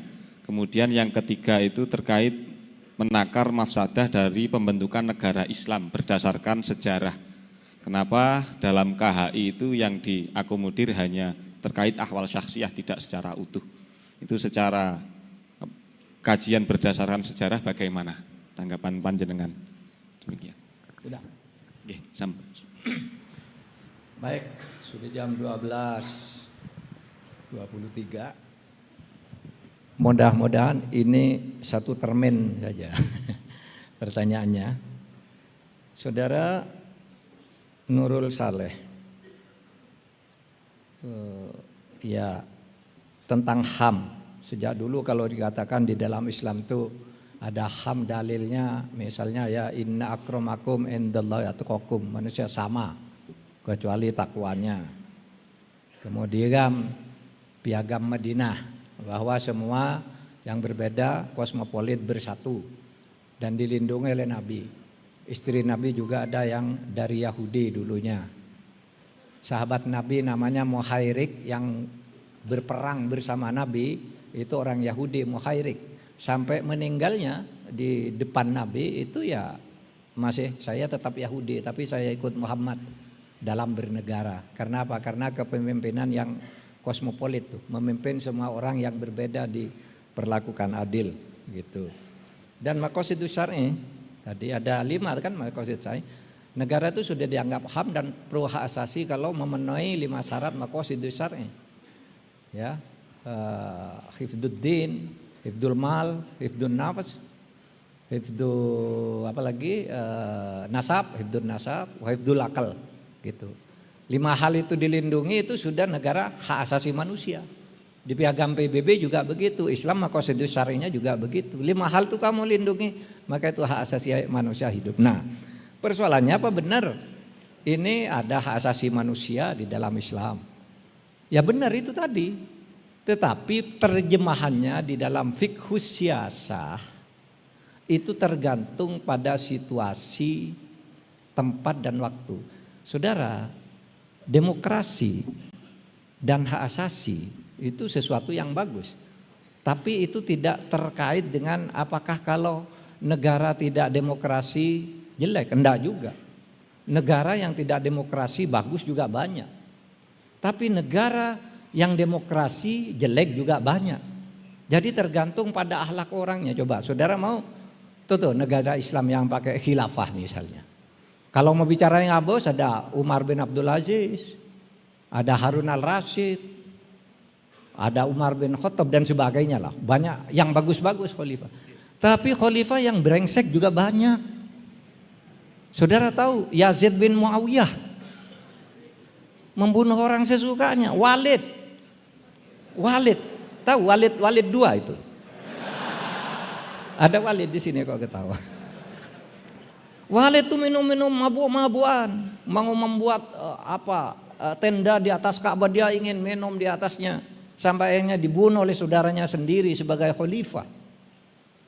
Sama di Turki Utsmani yang hebat itu, haram-haram itu. Kita tidak tahu sampai sekarang sebenarnya kehidupan di perempuan-perempuan yang dikira oleh sultan itu hukumnya apa yang berlaku. Banyak orang yang hilang di situ. Tidak diketahui dulu masuk tahun sekian kok ini tidak pernah ada lagi kabarnya. Yang seperti itu. Jadi belum tentu khilafah itu bagus, tapi belum tentu juga khilafah jelek. Belum tentu demokrasi bagus, belum tentu demokrasi itu jelek. Tetapi Islam membuka kepada semua bentuk itu. Mau khilafah boleh, mau republik boleh, mau demokrasi boleh, mau monokrasi boleh, monarki boleh, asalkan adil, ada maqasidus syar'i itu. Dan Islam sudah mensepakati itu. Lalu tadi ada yang bertanya, Pak, kenapa tidak pakai hukum Islam saja nih? Yang penanya kedua atau ketiga, kenapa pakai hukum Islam saja gitu? Ya begini, kesepakatannya bukan itu.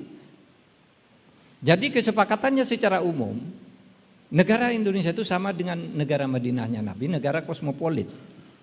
Oleh sebab itu, hukum Islam yang berlaku itu hanya hukum-hukum privat. Perkawinan, ekonomi boleh, ada bank syariah. Tapi ini bukan hukum negara ini. Haji misalnya. Haji itu hukum Islam, tetapi itu bukan kewajiban negara. Jadi rumusannya begini loh. Kalau di dalam hukum publik, maka semua hukum itu harus sama. Hukum pidana, hukum tata negara, hukum administrasi negara, hukum lingkungan, hukum internasional itu hukum publik. Oleh sebab itu hukumnya sama bagi yang beragama apapun. Tapi kalau hukum privat, hukum perdata, itu boleh. Saudara saya mau ikut hukum Islam, boleh. Saya mau ikut hukum barat, boleh. Mau hukum apa, boleh. Mau hukum adat, boleh. Namanya hukum perdata itu sifatnya kesukarelaan. Kalau hukum publik, kewajiban. Saudara, kok tidak diberlakukan? Misalnya hukum Islam potong tangan, gitu. Sekarang hampir tidak ada ya kecuali Saudi Arabia yang melaksanakan hukum potong tangan itu. Di negara-negara lain enggak tuh. Ya penjara gitu aja. Mungkin ada beberapa negara, tapi pada umumnya negara-negara Islam juga tidak pakai hukum potong tangan. Karena itu fikih kemudian yang digunakan apa? As-sariqu was-sariqatu faqta'u aydahuma. Potonglah kedua tangannya secara berseling. Kata tangan ini kalau diartikan letterlek ya mencuri gini potong tangan. Padahal tangan itu artinya kekuasaan juga. Mar'a minkum mungkaron falyughiru biyadihi. Kalau ada orang buat kejahatan mungkar, kamu halangi dengan kekuasaanmu. Yadullah fauqa aydihim, kekuasaan Allah di atas kekuasaan manusia. Jadi artinya ini ada arus keterangan kalau ini fikihnya ya. Tidak harus benar, fikih yang dipakai. Kalau gitu potong aja kekuasaannya, masukkan penjara, dia tidak bisa nyolong lagi tangannya. Rugi dong kalau orang korupsi kayak Dadan itu hanya dihukum potong tangan. Iya dong. Masa korupsi triliunan hanya dipotong tangan, enak aja beli tangan palsu dia. Masukkan penjara kalau perlu hukum mati. Memang kenapa? Oleh sebab itu salah itu yang mengatakan di televisi, pakai aja Pak hukum Islam, begitu korupsi potong tangannya. Kecil banget. Korupsinya triliunan hanya potong tangan. Di Mekah tuh banyak orang dipotong tangan tuh kalau saudara naik haji umroh. Itu dipotong tangannya sampai 2 karena sesudah dipotong masih mencuri lagi, potong lagi satunya. Artinya potong tangan itu tidak lantas menghentikan orang mencuri. Oleh sebab itu yang dipotong tidak diberi akses tuh tangannya, masukkan penjara aja agar tidak menandatangani cek, kan gitu. Gitu. Itu yang dikatakan yadullah fauqa aydihim. Pak, kok kita sekarang masalah bank tuh boleh enggak Pak? Riba apa tidak? Itu fikih lagi, ada yang bilang itu haram, ada yang tidak. Tapi saudara, zaman Nabi itu belum ada bank. Enggak ada kan bank. Sehingga kalau kata Nabi ini, kalau kamu pinjam jangan pakai riba, wala ta'kulur riba adhafan mudha'afah. Sesungguhnya di dalam ayat lain tuh jarang siapa makan riba berdirinya terhuyung-huyung seperti setan. Itu. Lihat terus riba itu apa? Riba itu di zaman Nabi, saya meminjam uang kepada Pak Dahlan. Pak Dahlan, saya pinjam uang 1 juta Pak. Oh boleh Pak Mahfud. Berapa lama Pak Mahfud? Seminggu. Seminggu nanti kembali 1.100.000. Yang 100 itu riba namanya. Karena dari orang ke orang. Nah di zaman modern ini orang minjem uang ke bank, bank itu dikelola oleh negara, keuntungannya dikelola untuk masyarakat. Masyarakat lain yang ingin pinjam, yang ingin nabung sebagainya. Loh Pak, kan dikorupsi juga ya, kalau dikorupsi dihukum yang koruptor. Tapi prinsipnya zaman Nabi itu belum ada. Belum ada bank, sehingga riba itu artinya pinjam dari orang ke orang. Oh Pak, itu yang penting substansinya bertambah Pak, anunya gitu. Nah itu fikih lagi. Saudara, yang kita perdebatkan selama ini kan fikih sebenarnya. Fikih itu kan berbeda-beda.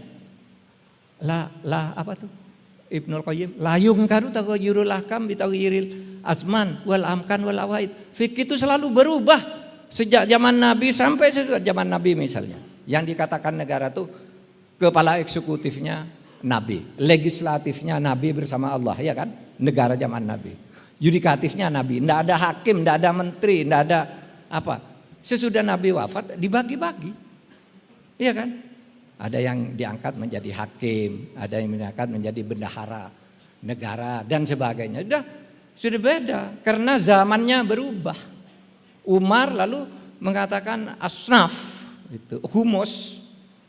Itu enggak boleh diikuti persis seperti ayat itu, sudah beda. Nah itu fikihnya Umar, ijtihad.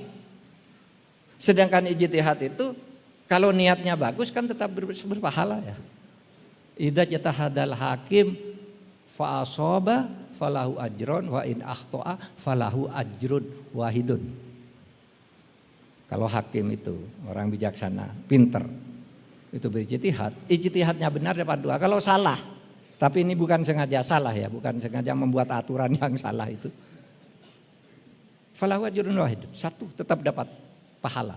Karena itu yang kemudian melahirkan fikih yang bagus-bagus sesuai dengan tempat dan waktunya itu, karena ada peluang bagi kita untuk berijtihad.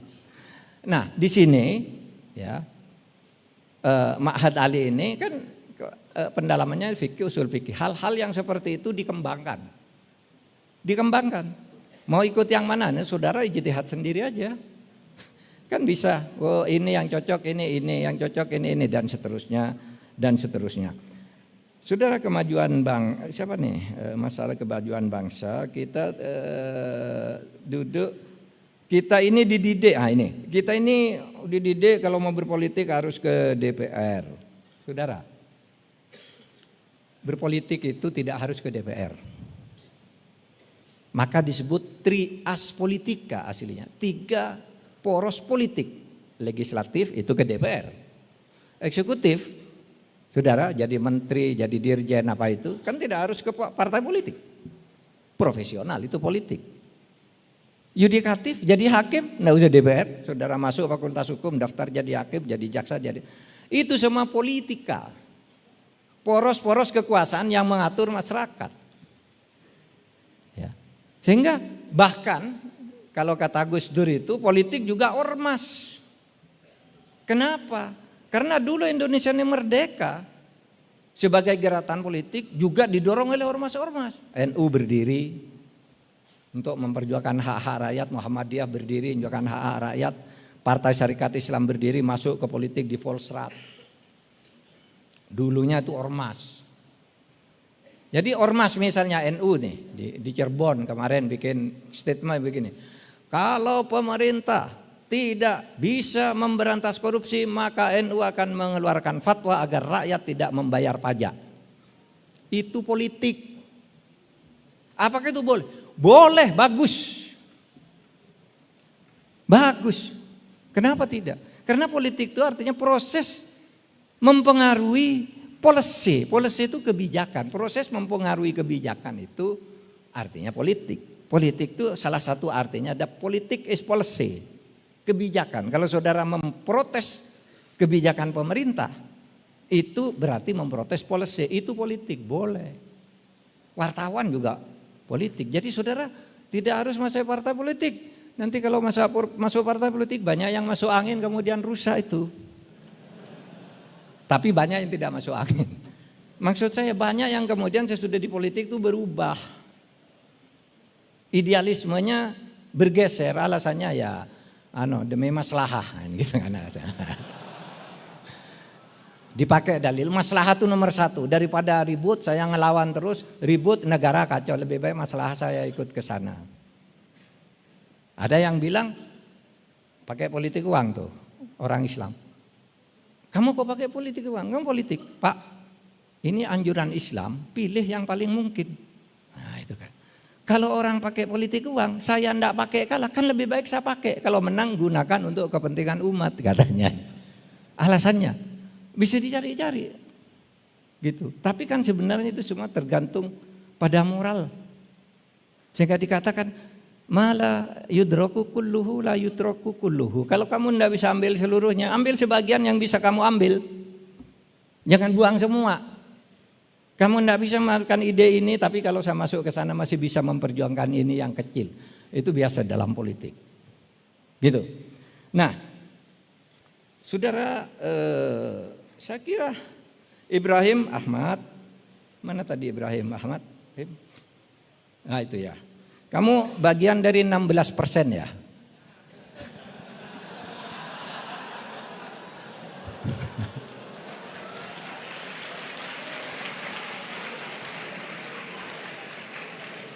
Ya, yang memilih Ganjar Mahfud itu golongan 16%. Yang memilih Pak Prabowo Gibran golongan 58%. Ini golongan 16%. Pertanyaannya dalam. Ini perdebatan intelektual betul. Sampai kapan kita menjadi NKRI? Saudara, tadi saya bilang ketika Indonesia membentuk negara, apa mau memilih monarki atau republik, di voting dari 62 anggota tuh 55 orang usul bentuk demokrasi. Yang 6 orang usul bentuk kerajaan saja seperti Majapahit dan Mataram. Yang 1 orang abstain. Disepakati, udah kita milih demokrasi. Sudah itu usul, kalau kita sudah milih demokrasi, bentuk negaranya itu, kalau tadi kan sistem pemerintahannya tuh republik. Lalu sekarang bentuk negaranya apa? Apa negara kesatuan atau negara federal? Bung Hatta usul negara federal. Kenapa? Kalau negara kesatuan tuh negaranya satu di mana kekuasaan pusat itu mengalir ke bawah. Kalau negara federal, negara itu banyak tetapi kekuasaan daerah tuh diserahkan ke pusat sebagian, kayak Amerika itu. Nah, Hatta dulu usul kita negara begini besar harusnya kayak Amerika, kayak Uni Soviet, federal aja. Kekuasaan hanya 5 yang diserahkan ke pusat, keuangan, hukum, pertahanan, keamanan, hubungan diplomasi, dan pertahanan tadi ada keamanan, Hankam. Nah itu aja. Tapi kemudian di voting lagi, Hatta kalah. 56%, 56 orang memilih bentuk negara kesatuan. 7 orang memilih bentuk federal. Ya sudah kata Hatta, saya sudah kalah. Nah itu kalau sudah demokrasi disepakati jangan dikhianati. Jadi kalau saudara tanya, Pak kapan kita negara kesatuan? Ya harus ada kesepakatan baru. Gimana kesepakatan baru? Lewat pemilu. Nanti sebagian besar anggota yang menang di pemilu itu ingin negara federal. Baru itu cara mengubah. Tapi kita sudah bersepakat tidak akan mengubah. Dulu juga bersepakat tidak akan mengubah. Tapi biasanya perubahan itu bisa dilakukan untuk mengubah kesepakatan kalau terjadi sesuatu yang besar. Biasanya itu terjadi. Meskipun sudah kesepakatan kan banyak yang berubah tuh. Tahun 45 kesepakatannya gini, tahun 2002 diubah dengan konstitusi baru, ya kan? Seperti dulu tadi ada yang tanya, dulu itu Undang-Undang Dasar kita yang disahkan tanggal 17 Juli itu semula berbunyi begini nih 3 kata, ketuhanan dengan kewajiban menjalankan syariat Islam bagi penduduknya. Yang kedua, Presiden Indonesia adalah orang Indonesia asli dan beragama Islam. Pasal 29 ayat 1, negara berdasar ketuhanan dengan kewajiban menjalankan syariat Islam. Ada kata 3 kata Islam. Tapi pada tanggal 18 Agustus itu disepakati semua kata Islam itu dicoret. Termasuk Piagam Jakarta dicoret. Ya Pak kok dicoret? Ya itulah kesepakatannya. Kenapa kesepakatan itu kan PPKI. PPKI itu memang satu badan yang sah untuk mengesahkan konstitusi, dicoret dulu baru disahkan. Bahwa alasannya itu karena orang Timur pada waktu itu protes. Kalau Indonesia tanggal 17 Agustus pagi merdeka, sorenya orang Timur datang ke rumah Hatta. Kalau besok kata Islam tidak dicoret, kami mau keluar dari Republik Indonesia bagian Timur. Itu ancaman orang Timur. Tapi Timur itu siapa? Kan kita tidak tahu. Apakah Jakarta Timur? Nah ini benar loh.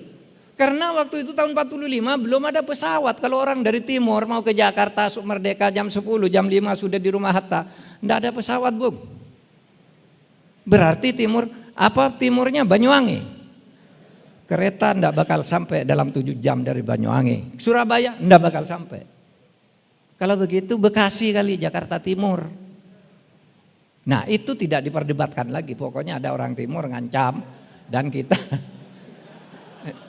Enggak gini nih, alasan Hatta ini kan gini.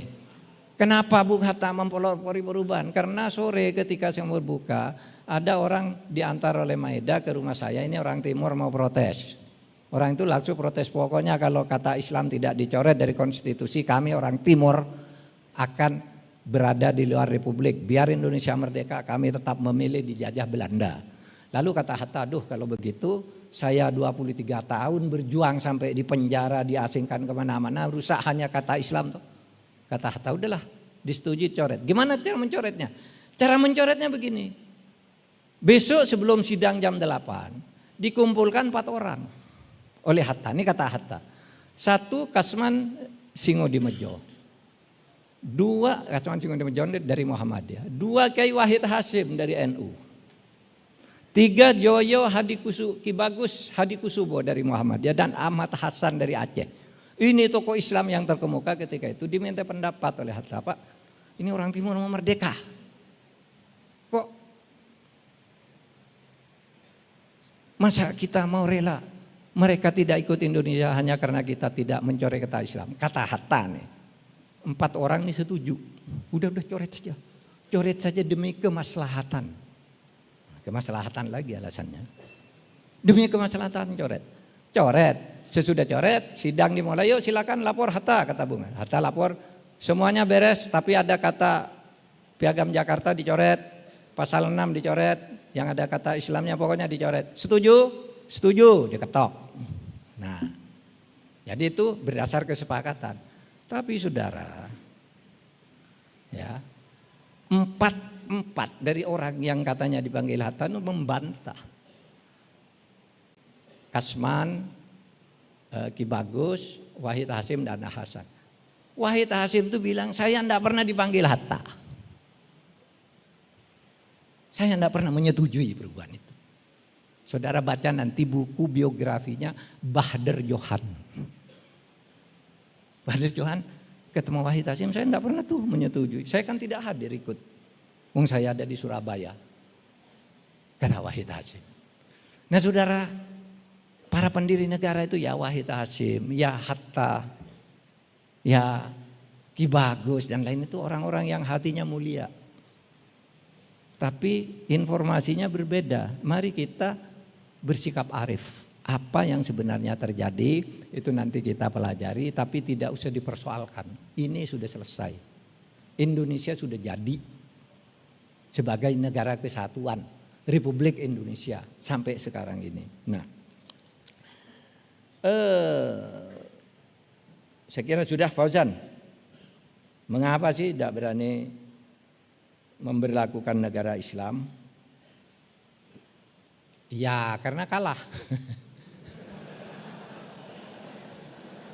Kan kalah kan.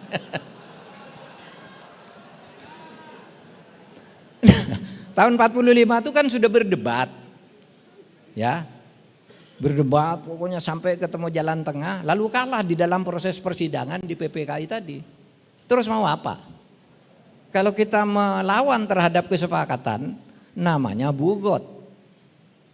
Dalam fikih Islam kan bugot, perlawanan terhadap penguasa yang sah, keputusan yang sah oleh negara. Bugot. Dan bugot itu boleh diperangi sampai dibunuh. Iya kan? Oke, kalah kan? Berjuang di konstituante. terdapat lagi perbandingan 5:4. Yang ingin negara sekuler itu ada 5, yang ingin negara Islam ada 4, termasuk Masyumi, NU, Muhammadiyah, PSI semua bergabung menghadapi PNI dan lain-lain. 5:4. Kalah lagi karena aturannya baru bisa diputuskan kalau 3:2. Kalau 5:4 kan jauh. Kalau 3:2 yang 3 ini misalnya ini kalau tidak mencapai itu tetap kalah. Kalah di tahun 55. Amandemen Undang-Undang Dasar 45 tahun tahun 99 sampai 2002 kan sudah diumumkan oleh pemerintah. Habibie bilang, besok pemilu, saya nih Habibie presiden sekarang mempunyai hak menjadi presiden sampai tahun 2004. Saya berhak menjadi presiden sampai 2004. Tapi saya akan berhenti tahun 99 kamu pemilu. Saya tidak gunakan hak saya, kata Habibie. Siapa yang ingin mengubah Pancasila ikut pemilu. Yang ingin menjadikan negara Islam ikut pemilu. Ada pemilu.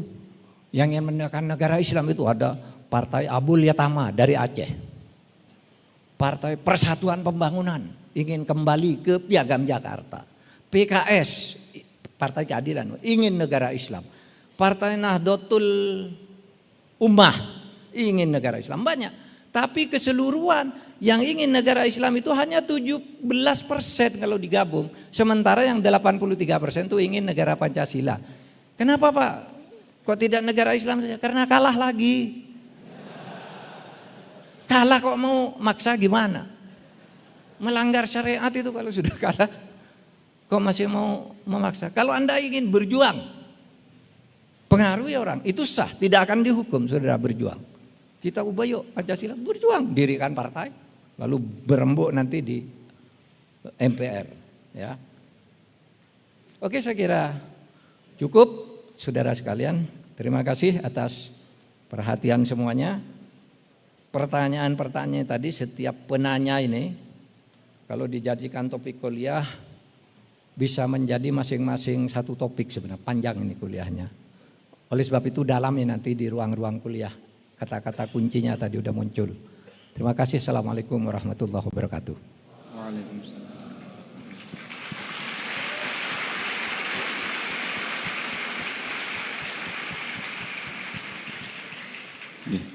Terima kasih kami haturkan. Kami kira tidak perlu kesimpulan karena waktu sudah menunjukkan pukul 12:50. Kami cukupkan untuk sesi tanya jawab sebagai penutup tadi yang didhawuhkan oleh beliau bahwa Indonesia itu sebagaimana Madinah yang dibangun Rasulullah Shallallahu Alaihi Wasallam di atas kesepakatan berbagai unsur masyarakat melalui Piagam Madinah.